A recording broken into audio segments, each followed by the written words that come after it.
एक राजस्थानी कविता और उसका हिंदी अनुवाद प्रस्तुत करता हूं। कविता का शीर्षक है सियाले की सांझ। कितनो छोटो सो दिन होवे छे सियाळा को, कितनी बेगी उतरे आई सांझ। बूढ़ी बायर बैठी छे कदसू अनमनी घर के बाहर छपरा में। कितनो छोटो सो दिन होवे छे सियाळा को, कितनी बेगी उतरे आई सांझ। बूढ़ी बायर बैठी छे कदसू अनमनी घर के बाहर छपरा में।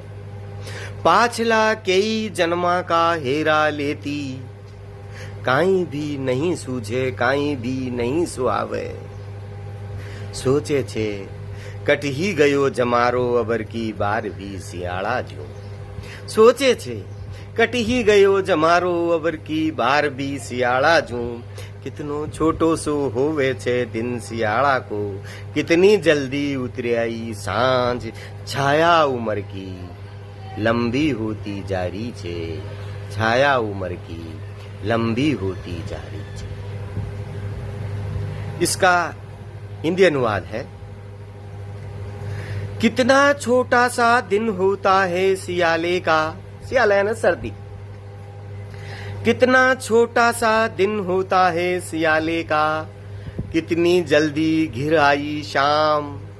बूढ़ी औरत कब से अनमनी बैठी है बाहर घर के छप्पर में। पिछले गई जन्मों की स्मृतियों को टटोलती, कुछ सूझता नहीं कुछ सुहाता नहीं। सोचती गई है सोचती है, पिछले कई जन्म की स्मृतियों को टटोलती, कुछ सूझता नहीं कुछ सुहाता नहीं। सोचती है कट ही गया जीवन इस बार भी, कितना छोटा सा दिन होता है सियाले का, कितनी जल्दी घिर आई शाम। छाया उम्र की लंबी होती जा रही है, छाया उम्र की लंबी होती जा रही है।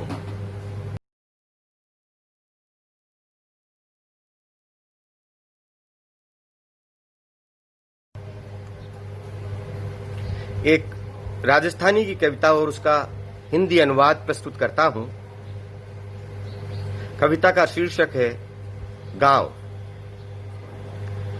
गांव थारी प्रभात जाने सावली को काचो रंग। चढ़ती दोपहर जाने चामड़ा का चंग। मज दोपहर जाने बाकरा की तात। सांझ जाने रुई की पूणी। कात डोकरी और कात, कात डोकरी और कात। इसका हिंदी अनुवाद है, प्रभात गांव की जैसे ओढ़नी का कच्चा रंग। चढ़ती दोपहर जैसे चमड़े के चंग। मज दोपहर जैसे तंत्री की तांती। सांझ जैसे रुई की पूनी। किसी बूढ़ी माई ने काती तो काती ही काती।